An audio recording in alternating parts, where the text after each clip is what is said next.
Bismillah wa salatu wa salamu ala rasulillah wa ala alihi wa ashabihi ajma'in. Nous sommes arrivés dans cette série de cours qui veulent présenter de manière parfois résumée, parfois détaillée, la aqida, c'est-à-dire le dogme, la théologie, l'eschatologie, la croyance, la foi. On est arrivé presque à la fin. Nous sommes au signe de la fin des temps. On va, en guise d'introduction, rappeler un hadith. Et en fait, c'est la fin qui nous intéresse, mais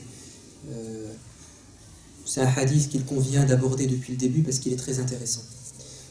C'est Omar ibn al-Khattab qui rapporte qu'un homme est entré dans la mosquée du prophète alayhi salatu wassalam, et c'était un homme vêtu de blanc, des vêtements blancs, sans aucune trace de poussière. Ses cheveux étaient d'une noirceur luisante, et on ne voyait dans son apparence aucun signe de voyage, ni fatigue, ni poussière, rien. Pourtant, c'est un étranger. Donc là, il y a déjà quelque chose d'assez mystérieux. Parce qu'ils ne le connaissent pas, donc il vient d'ailleurs, et pourtant il est tout propre, tout beau. Omar ibn Khattab dit, cet homme est rentré, donc dans son apparence, déjà il interpelle, mais plus que ça, c'est qu'il va s'approcher directement du prophète Muhammad sallallahu alayhi wa sallam comme s'il le connaissait. Plus que ça, comme si c'était son ami intime, puisqu'il va traverser les rangs ou le cercle et il va s'asseoir en face du prophète alayhi salam, en collant ses genoux aux genoux du prophète, et il va poser ses mains sur les cuisses du prophète alayhi salam. Donc il est très proche. Encore plus étrange, c'est qu'il lui dit « Ô Muhammad », il l'appelle par son prénom. Alors que le respect, la politesse qui était demandée aux compagnons, c'était d'interpeller le prophète par son statut. Ô messager de Dieu, à la limite son surnom, mais pas son prénom. Et pourtant c'est ce qu'il fait. Et il lui dit, ô Muhammad, informe-moi au sujet de l'islam. Qu'est-ce que l'islam? Et le prophète répond. Il lui dit, l'islam, ça consiste en l'attestation qu'il n'y a qu'un seul Dieu, que Muhammad est son dernier messager, la prière, la zakat, le jeûne et le pèlerinage pour qui en est capable. Encore une fois, il va avoir une attitude étrange. Il pose une question, ça suppose qu'il ignore la réponse. Et pourtant, il va lui dire, tu as dit vrai.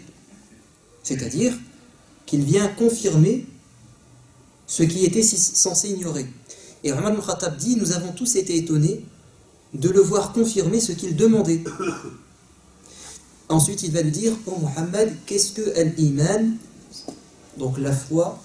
Et le prophète de répondre, la foi, c'est la croyance en Dieu, en ses anges, en ses messagers, en ses livres, ou en ses livres, en ses messagers, au jour de la résurrection, jour dernier, et enfin au destin, qu'il soit imparti au bien ou au mal, c'est-à-dire qu'il aille dans ton sens ou pas, que ça soit un bienfait qui t'est prédestiné, ou une épreuve, un malheur. Et l'homme de dire, tu as dit vrai. Et là encore une fois, ça provoque l'étonnement des gens. Et ensuite, il lui pose une troisième question. Ô Muhammad, qu'est-ce que al-ihsan, c'est-à-dire l'excellence? Le prophète lui dit, c'est le fait d'adorer Dieu comme si tu le voyais. Tu adores Dieu comme si il était à tes côtés, tu le voyais. Et si tu ne le vois pas, alors sache qu'il te voit. C'est-à-dire que si tu n'arrives pas à adorer Dieu comme s'il était devant toi, alors au moins, donc ça c'est un degré minimum dans l'excellence, c'est que tu aies pris conscience que Dieu te voyait. Ça, c'est l'excellence. Ensuite, l'homme va lui poser une quatrième question. Ô Muhammad, informe-moi au sujet de l'heure du jugement dernier, c'est-à-dire la fin du monde. Et le prophète de répondre, celui qui est interrogé n'en sait pas plus que celui qui questionne. J'en sais pas plus que toi. Il lui dit donc, donne-moi quelques signes précurseurs, c'est-à-dire des éléments qui annoncent la venue de la fin du monde.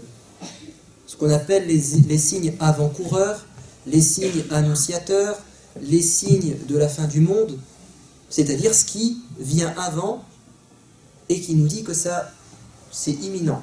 Le prophète de lui répondre. Et là, il va citer 2 signes. Il va lui dire, quand tu verras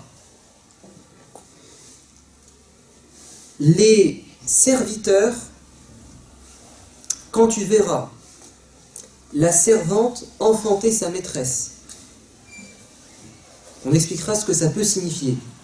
Et quand tu verras les pâtres, c'est-à-dire les bergers, les bédouins, les paysans si vous voulez, misérables, pieds nus, mal vêtus, donc finalement les gens qui sont au plus bas de la société,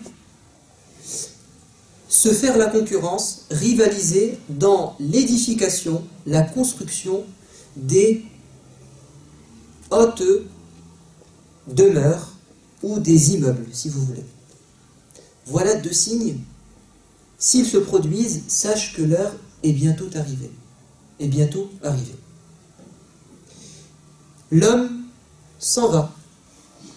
Omar ibn Khattab dit, après quelque temps, le prophète m'a dit, ô Omar, sais-tu qui est cet homme qui est venu? Omar dit, non, je ne sais pas. Dieu et son prophète le savent mieux que moi. Il a dit, c'est Jibril, l'ange Gabriel, qui est venu vous apprendre votre religion. Autrement dit, cet homme, il était réellement mystérieux. C'est un ange, l'ange Gabriel, qui est venu sous l'apparence d'un homme.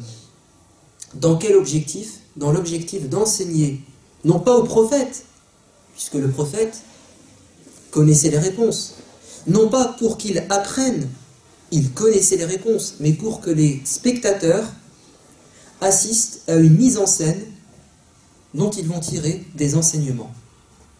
C'est une sorte de pièce de théâtre.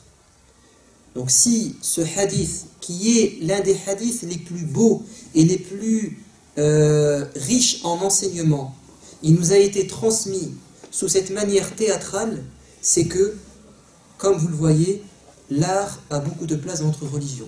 Tant qu'il est, c'est un art au service d'une cause noble.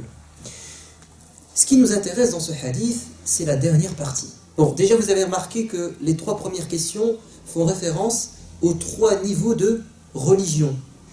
Dans la religion, il y a 3 niveaux.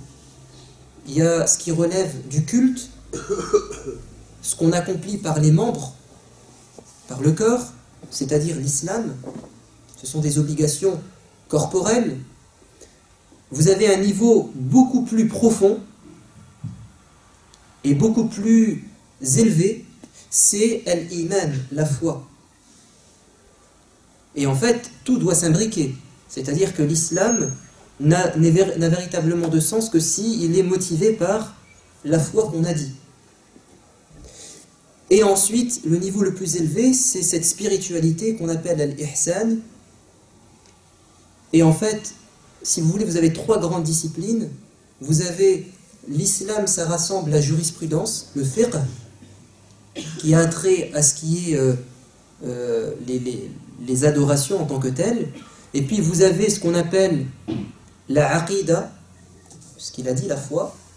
Et puis vous avez ce qu'on appelle ilmu al-akhlaq, ou bien d'autres noms, c'est la spiritualité, ou ce qu'on appelle parfois le soufisme. C'est-à-dire en fait un travail sur l'intérieur de purification du cœur et de rapprochement vers Dieu jusqu'à atteindre ce niveau de foi. Mais attention, les trois sont interdépendants. C'est-à-dire qu'une personne qui prétendrait avoir ce haut niveau de foi, mais qui a un problème dans l'islam, c'est pas normal. On ne peut pas brûler les étapes. Il faut l'islam, l'iman, et ensuite tu peux atteindre l'ihsan. C'est dans cet ordre-là. Ce qui nous intéresse, c'est que le prophète a dit « Je ne connais pas le moment exact de la fin du monde ». Celui qui est interrogé n'en sait pas plus que celui qui questionne. Donc ça, c'est déjà un premier point indiscutable. Tout le monde ignore, même les prophètes, le moment exact où va se produire la fin du monde. Personne ne le sait. Il y a des versets du Coran qui le disent, plusieurs versets. Et pourtant, notre prophète bien-aimé va quand même nous donner des précisions, mais pas jusqu'à nous dire quand ça va se produire exactement, la date. Mais il va quand même donner une précision intéressante. Il y a un hadith authentique dans lequel le prophète nous dit le meilleur jour sur lequel se lève le soleil, c'est le vendredi. Le meilleur jour de la semaine, c'est le vendredi. C'est durant ce jour que Adam a été créé, c'est durant ce jour que Adam est entré au paradis, si je ne me trompe pas, qu'il est sorti du paradis et qu'il est décédé. Et c'est durant ce jour que la fin du monde va se produire.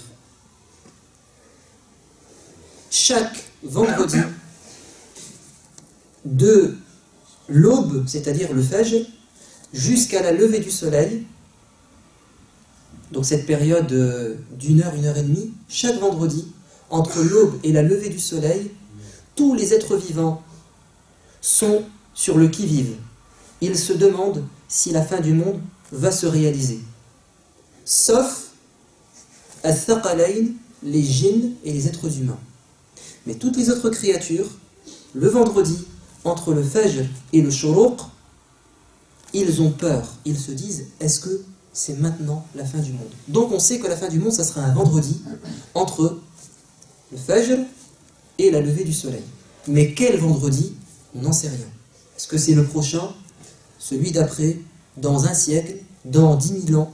Allahu a'lam, on ne sait pas. Ensuite, le prophète alayhi salam, le fait qu'il soit le dernier des prophètes, c'est déjà un signe que la fin du monde est proche. Donc là, on va commencer à entrer dans les signes de la fin du monde. Généralement, les savants, quand ils traitent cette question, dans les livres, vous trouverez un découpage selon les signes majeurs et les signes mineurs, c'est-à-dire des petits signes et des grands signes. C'est-à-dire que les grands signes, quand ils se réalisent, on sait que la fin du monde, c'est dans quelques jours, quelques mois ou quelques années. C'est imminent. Ça, c'est les grands signes. Les petits signes, soit ils se sont réalisés, soit ils sont en train de se réaliser à notre époque, soit ils vont se réaliser. Voilà. Donc ça, c'est généralement le découpage qui est fait dans les livres. L'un des plus grands signes qui prouve que la fin du monde, elle va arriver bientôt, c'est le fait que Muhammad alayhi salam, a été envoyé, puisqu'il vient clôturer cette série de prophètes. Donc ce qui signifie qu'après il n'y aura plus de prophètes, donc qu'est-ce qui va se passer? Ce sera la fin du monde. D'ailleurs, il l'a dit lui-même. Il a dit, j'ai été envoyé, moi et la fin du monde, l'heure avec un grand H, kahatayn, comme ceci. Et il a joint l'index et le majeur. C'est-à-dire qu'en fait, le temps qui me sépare moi de la fin du monde, c'est comme cette distance qu'il y a entre le majeur et l'index. Regardez ces deux doigts. Qu'est-ce qui reste pour que l'index arrive au majeur? Pas beaucoup. Donc voilà ce qu'il reste. Maintenant, c'est relatif. Évidemment, regardez, on est en 1000 ère égérienne. 1436. Donc il y a 36. Oui. Donc il y a 1436 ans qui se sont écoulés depuis que le prophète a dit, ou un peu plus, ou un peu moins, peu importe, depuis qu'il a dit que la fin du monde va bientôt arriver. Mais c'est parce qu'en fait, il se place à l'échelle de l'humanité. Et c'est vrai que 1436 ans par rapport aux milliers, dizaines de milliers, peut-être millions d'années de la création, c'est rien du tout. Donc c'est relatif. Mais pourquoi est-ce que je dis ça? C'est parce que certains pensent que la fin du monde, c'est dans quelques années, dans une dizaine d'années, en 2000, je ne sais trop quoi. Non, pas du tout. Vous savez qu'il y a des savants qui ont écrit des livres à leur époque, au XIIIe, XIVe siècle, en disant la fin du monde, c'est bientôt là. On est en train de voir les signes de la fin du monde. Et pourtant, il y a 1000 ans qui se sont écoulés depuis qu'ils ont dit ça. Moins, mais ce que je veux dire, c'est que on ne doit pas affirmer de manière certaine que la fin du monde, eh bien, ça sera dans quelques années, quelques dizaines d'années. On n'en sait rien. Certains l'ont fait et ils se sont trompés. Parmi les grands signes que la fin du monde est proche, c'est un miracle. Et c'est un verset du Coran. Ce verset du Coran, c'est le verset qui ouvre Surat Al-Qamar. Il y a une sourate qui s'appelle la sourate La Lune. Pourquoi s'appelle-t-elle la Lune? Parce que le premier verset fait allusion à un miracle qui s'est produit à l'époque du prophète, c'est la scission de la Lune. Le fait que la Lune se soit fissurée, ouverte en deux. Donc il nous est rapporté que le prophète a été mis au défi par les polythéistes de la Mecque. Ils lui ont dit, si tu es réellement prophète, on veut un miracle. Et le prophète a fait ce geste de son doigt, comme ça, et la lune s'est coupée en deux. Et elle s'est recollée. Tous les gens ont vu ça. Mais les polythéistes, mais quoi? La majorité d'entre eux, ils ont vu ça de leurs yeux, et pourtant, qu'est-ce qu'ils ont dit? Ils ont dit, c'est de la magie. Allah dit, l'heure avec un grand H, la fin du monde s'approche et la lune s'est fendue. C'est-à-dire que cette fissure de la lune indique l'imminence de la fin du monde. Et à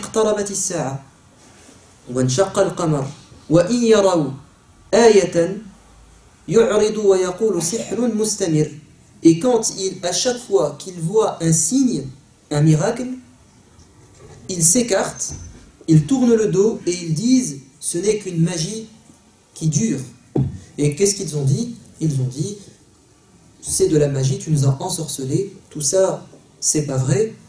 Et ils ont dit on va attendre que les Mécois reviennent de la Syrie ou du Yémen, donc d'un voyage économique, et quand ils reviendront, on leur posera la question est-ce que vous avez vu tel jour la lune se fendre en deux? Parce que la lune, presque tout le monde la voit, sauf si on est de l'autre côté de la terre. Quand la caravane est revenue plusieurs semaines après, ils ont posé la question, ils ont dit est-ce que tel jour vous avez vu la lune se couper en deux? Et ces gens qui étaient à des milliers de kilomètres, ils ont dit oui, on l'a vu. Et qu'est-ce qu'ils ont répondu? Ils ont dit Mohammed est trop fort, sa magie atteint même les gens qui sont à des kilomètres. Donc ils n'ont pas reconnu. Donc ça c'est aussi un grand signe. Pourquoi est-ce que Dieu va nous citer ce signe? Pourtant il y a eu des autres miracles. Des miracles. Il y en a eu beaucoup. Des miracles sensibles qu'on peut voir. Il y en a eu beaucoup. Pourquoi le prophète non, Allah Azza wa Jal plutôt nous rapporte ce miracle sensible. Pourtant on ne l'a pas vu. On n'a pas vu la lune se couper en deux. Pourquoi est-ce qu'il nous le rapporte? Parce qu'en fait c'est un miracle qu'on peut voir. C'est un miracle qu'on peut voir, ou sinon Allah ne l'aurait pas cité. Allah ne nous a pas cité, par exemple, d'autres miracles comme le fait que l'eau sort des doigts du prophète, ou qu'il guérit un malade, ou quoi que ce soit. Mais s'il nous cite ce miracle en particulier, c'est qu'il va nous servir et qu'il va être une preuve encore de nos jours. Et vous tapez sur internet, tout simplement, miracle du prophète que confirme la NASA. Un truc comme ça. Vous mettez NASA, la Lune, miracles et vous allez trouver des images. Et donc des scientifiques ont reconnu de la NASA avoir vu ça a été même photographié, hein. Vous voyez encore cette fissure qui traverse la Lune. Donc ça a été confirmé par des scientifiques de NASA qui ne sont pas musulmans, mais ça a été très vite mis au placard parce qu'évidemment ça confirme le caractère miraculeux du Coran. D'autres signes se sont produits à l'époque du prophète alayhi wassalam. On va simplement citer quelques signes qui se sont déroulés après sa mort. Par exemple, il a dit, après ma mort, vous allez être confrontés à une trentaine de faux prophètes, c'est-à-dire des imposteurs qui vont prétendre être des prophètes après moi. Voire même dans un hadith, il va préciser, il va dire 27 faux prophètes et 4 fausses prophétesses. 4 femmes qui vont se prétendre prophètes. Donc ils ont été recensés déjà après la mort du prophète alayhi wassalam. On connaît l'Aswad al-Ansi, Moussalim al-Kadhab et d'autres qui ont été recensés, et peut-être qu'un jour certains vont se prétendre prophètes, donc c'est peut-être pas fini. Par exemple, un autre signe qui s'est réalisé, les guerres qui vont perturber, les guerres politiques qui vont en fait déchirer la communauté musulmane juste après la mort du prophète alayhi wassalam. Il va dire que Omar ibn al-Khattab, c'est la porte qui, quand elle va être, entre guillemets, défoncée, c'est là que les fitanes, c'est-à-dire les perturbations, les problèmes vont commencer, quand Omar va décéder. Et en fait, juste après le décès, l'assassinat de Omar ibn al-Khattab, là vont vraiment commencer les problématiques politiques entre les compagnons. Et ils vont même finir par s'entretuer, les compagnons eux-mêmes. Et le prophète les avait mis en garde. Le jour même de son pèlerinage, quand il avait des centaines de milliers de compagnons devant lui, il a dit, je vous mets en garde. Ne devenez pas après ma mort comme des mécréants, vous allez vous couper la tête. La tarji'u ba'di kuffaran yadribu ba'dukum riqaba ba'd. Ne soyez pas comme des mécréants après ma mort, vous allez finir par vous entretuer. Et ça va se passer. Ça va se passer alors qu'ils les avaient mis en garde.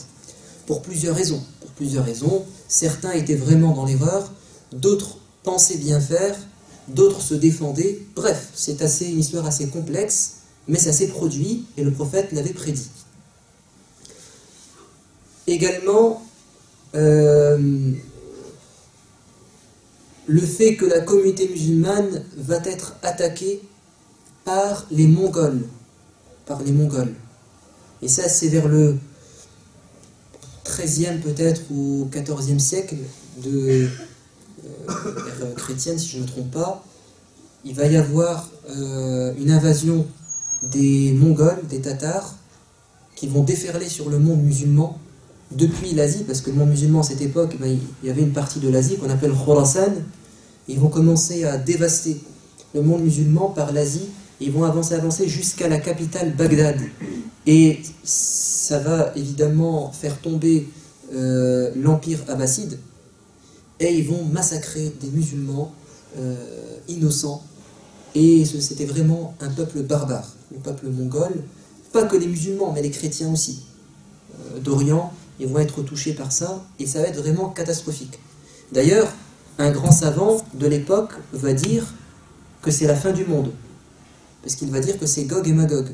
Ils sont en train de déferler de l'Asie, et il correspond bien aux critères du prophète au niveau physique, et même au niveau de la sauvagerie. Et il a dit c'est la fin du monde, c'est tout. Bientôt ça sera le Masih Dajjal et c'est fini. Et pourtant non, pourtant c'est pas fini, puisqu'aujourd'hui on est encore là.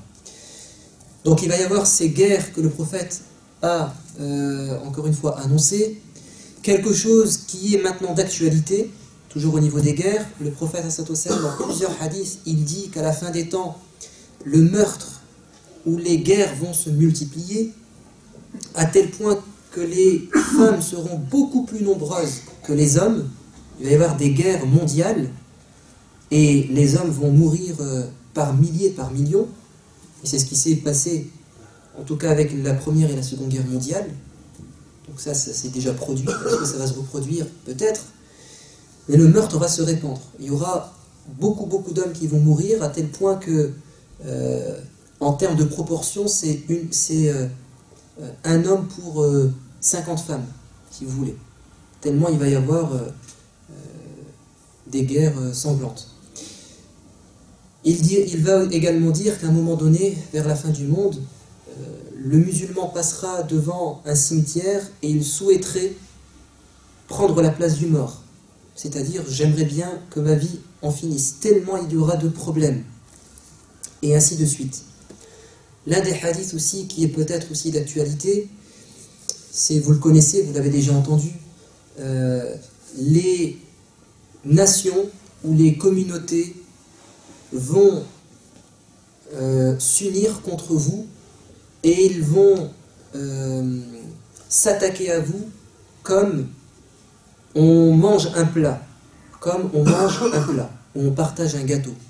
Ça s'est passé lors de la colonisation, c'était exactement ça. Ils étaient comme devant, ils ont pris la carte du monde arabo-musulman et ils l'ont découpé à la règle comme un gâteau, ils se sont partagés le butin. Donc ça s'est déjà passé, peut-être que ça va se repasser, Allahu a'lam. Mais voilà ce que dit le prophète, les nations vont s'unir contre vous comme on dévore un plat. Et le prophète va dire, car ils n'auront pas peur de vous, ils ne vous craindront pas. Et parce qu'il y aura dans votre cœur al-wahan. Ils ont dit, prophète, qu'est-ce que l'wahan? Il a dit, c'est le fait d'aimer la vie et de détester la mort. Ou pour le dire autrement, c'est le matérialisme. Le fait d'oublier la vie de l'au-delà et d'être plongé dans le matérialisme. Et ça sera ça la faiblesse des musulmans, et ils vont se faire attaquer parce qu'ils seront faibles, parce que la dunya aura pris trop de place dans leur cœur.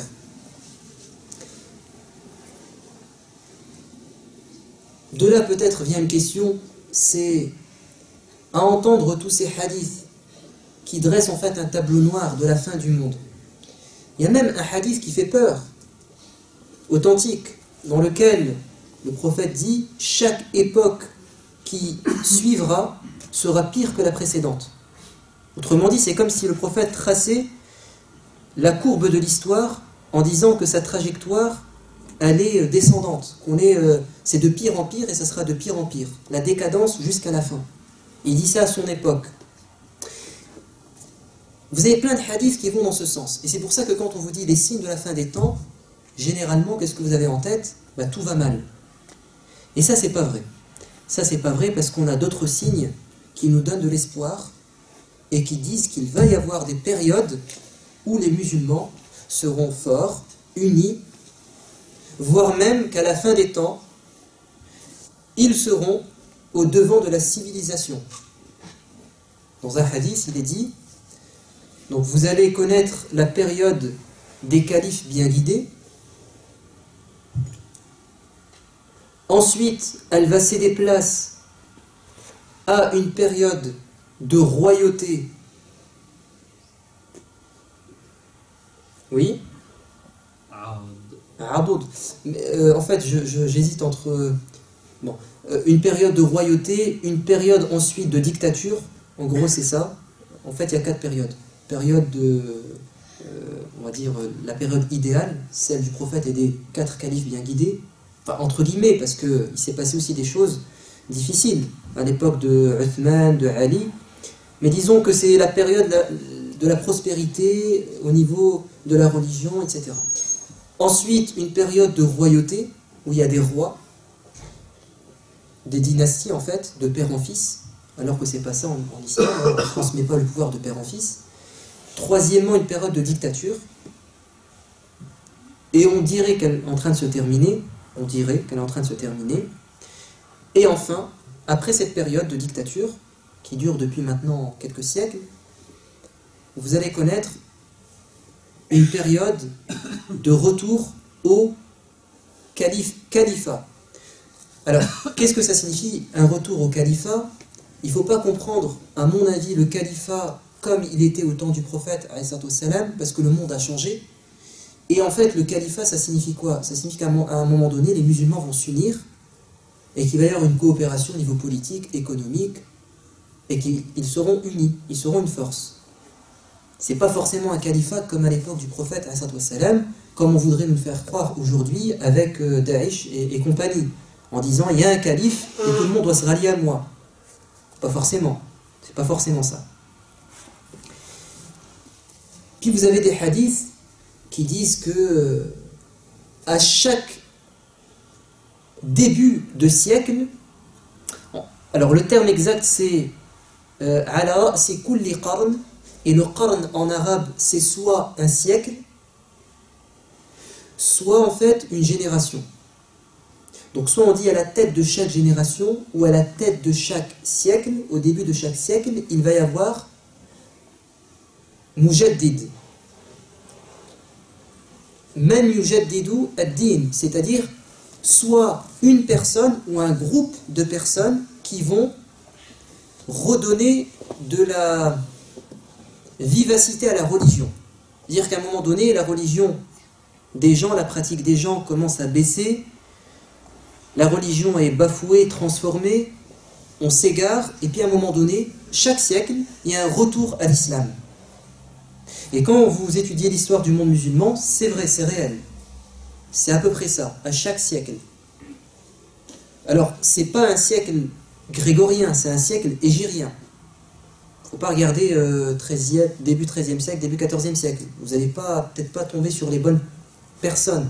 Mais si vous prenez les siècles hégiriens, c'est généralement le cas. Généralement le cas. Et à notre époque, il y a eu un renouveau. Et c'est le fin 20e siècle, début 21e siècle, il y a un renouveau, un retour des gens à la religion. Et si vous regardez ce qui se passait début 20e siècle, dans le monde musulman, après la chute du califat ottoman, c'était vraiment la régression. C'est clair. La colonisation, les gens sont écartés de leur religion, et puis il y a eu un retour à l'islam dans les années 40, 50, 60, et puis ça ne fait qu'augmenter. Et ça va dans le positif. Donc aujourd'hui, ceux qui disent que tout nous pousse à dire que nous sommes à la fin des temps parce que ça va mal, c'est faux. Si vous regardez juste le début du XXe siècle, on est en train de monter. Il y a un retour à la pratique, un retour à la bonne compréhension de la religion. Toujours avec des problèmes, évidemment, ça ne sera jamais parfait, mais il y a un retour. Et ça c'est clair pour ceux qui sont dans la da'wa depuis, par exemple, 30, 40, 50 ans, ou ceux qui ont écrit, ils vous disent qu'on est dans une période ascendante. On remonte la pente. On remonte la pente. On est bien parti. Il faut continuer. Donc l'histoire ne va pas en s'empirant. Elle ne va pas forcément en s'empirant. On pourrait dire qu'en fait, le cours de l'histoire, c'est une courbe sinusoïdale. Il y a des hauts, il y a des bas. Il y a des hauts, il y a des bas. C'est pas toujours comme ça, c'est pas toujours comme ça. Très bien. Certains signes actuels que le prophète a prédits, qu'on voit dans notre société. Alors vous avez pas mal de hadiths qui nous disent qu'il va y avoir de la débauche, une décadence au niveau des mœurs, au niveau de la morale. Je vous en cite un par exemple. C'est un hadith assez long, mais je vous prends juste une partie. Les femmes seront dévêtues tout en étant habillées. Ça c'est un hadith bien connu. Les femmes seront dévêtues tout en étant habillées. C'est-à-dire que viendra une époque où il y aura dans la mode une production de vêtements féminins qui n'a pas pour but, parce que c'est l'objectif peut-être premier d'un vêtement, c'est de couvrir sa nudité, c'est que l'objectif du vêtement, ça serait pas de cacher la nudité de la femme, mais de l'exposer, de la montrer. Donc par des vêtements courts, ou des vêtements transparents, ou des vêtements très collants, moulants. Et c'est ce qui se passe aujourd'hui, c'est clair. Les modes vestimentaires aujourd'hui, elles ne vont pas vers la pudeur. C'est au contraire l'indécence. Et voire même pire, c'est que tout est mis en place au niveau du cinéma, de la publicité, des jeux vidéo, Internet et tout le reste, les programmes, tout est mis en place pour que les gens n'aient plus de limite au niveau de la pudeur et qu'ils deviennent presque comme des animaux. On a maintenant même une journée dans les grandes capitales du monde qui s'appelle la journée sans pantalon, où les gens sont invités dans les métros à se promener en sous-vêtements, sans pantalon. Et c'est ce qui se fait. Mais quel est l'objectif? C'est quoi l'objectif? L'objectif, c'est de casser la morale qui reste chez les gens. Durant les périodes de soldes, bon, pas en hiver je pense, plutôt en été, il y a certains magasins qui disent: si vous vous présentez dans notre magasin nu, vous pouvez ressortir rhabillé gratuitement. Quel est l'objectif? C'est d'attirer des clients, évidemment, de faire parler de soi, et puis derrière, il y a évidemment l'objectif de perversion, etc., etc. Qu'est-ce que ça va conduire? Ça va conduire à un autre signe que le prophète a annoncé, c'est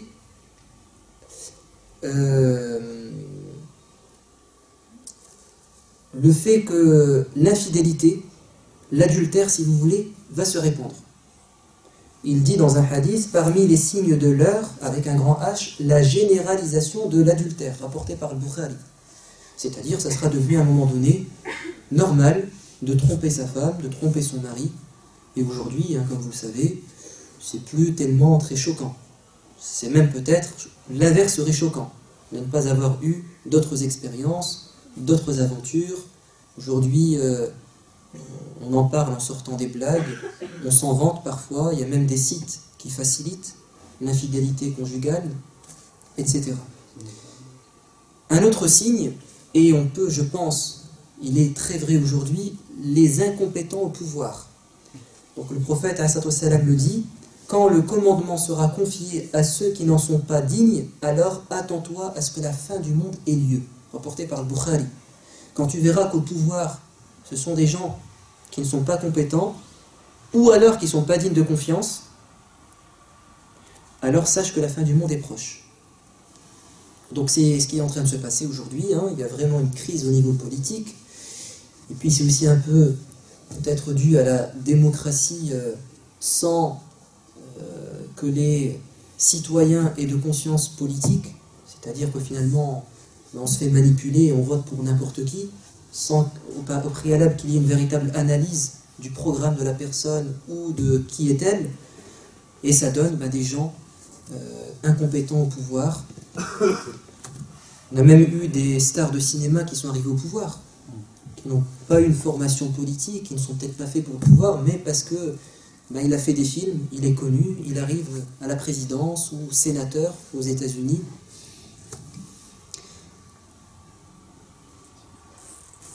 Mais également, ça va dans le même sens, ça c'est dans le domaine politique et dans le domaine religieux. Dans le domaine religieux, on a beaucoup de hadiths qui vont dans ce sens. Vous allez avoir à la fin du monde des mouftis, donc des gens qui parlent au nom de Dieu et du prophète, qui vont égarer les gens et s'égarer. Pourquoi? Soit parce qu'ils sont incompétents, mais que Internet leur a donné du poids, soit parce qu'ils sont compétents, mais ils sont corrompus. Donc c'est des fatwas à la carte, c'est-à-dire pour plaire aux gens, pour plaire au pouvoir, ou je ne sais trop quoi, ou à des fins personnelles. Donc ça, on est dedans, on est en plein dedans, on a des gens qui se permettent de parler de la religion alors qu'ils sont incompétents et parfois mal intentionnés. Toujours dans le même sens, la résurgence, c'est-à-dire le retour du fanatisme. On en avait parlé dans un sermon il n'y a pas très longtemps, quand on a évoqué la secte dissidente, le Khawarij, et que le prophète, dans un hadith, il décrit cette secte dissidente en ces termes. Donc c'est un hadith authentique, il dit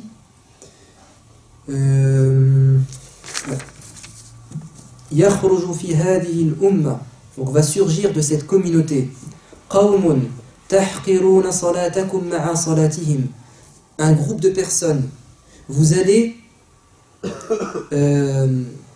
mépriser votre prière devant leur prière. quand vous allez comparer votre pratique à leur pratique, vous allez vous sentir tout petit.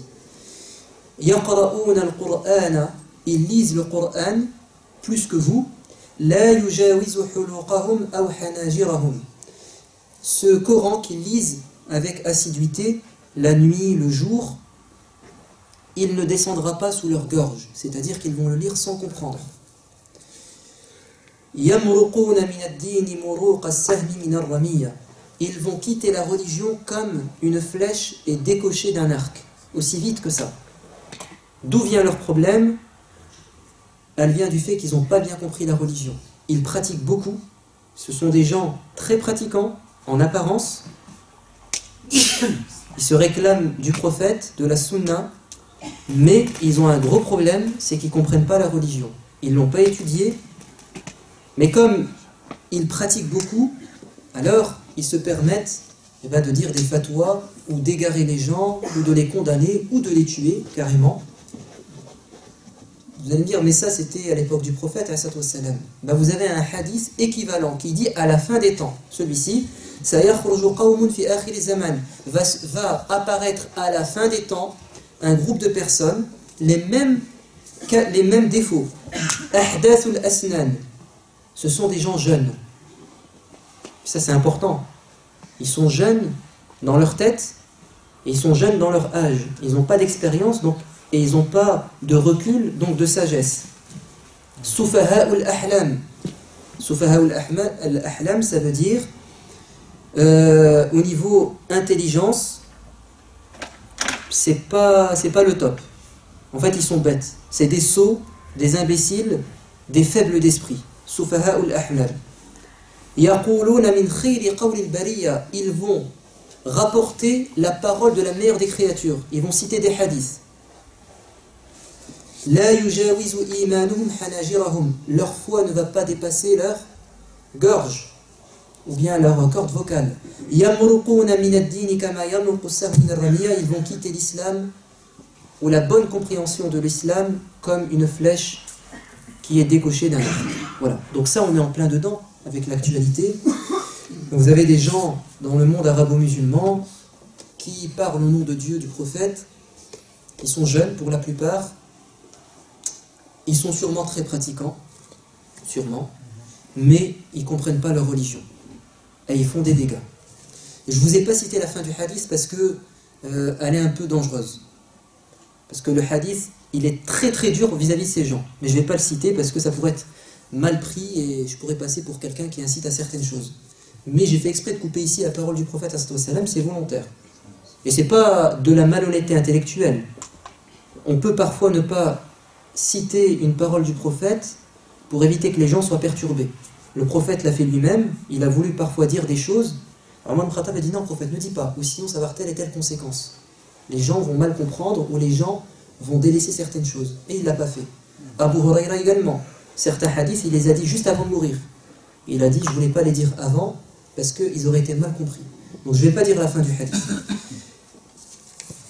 Donc, pour terminer, il y a des signes qui se sont réalisés, des signes qui sont d'actualité, qu'on est en train de vivre, et des signes qui vont arriver. Quels sont ces signes que le prophète a annoncés, et surtout les grands signes de la fin du monde, et qui vont se réaliser?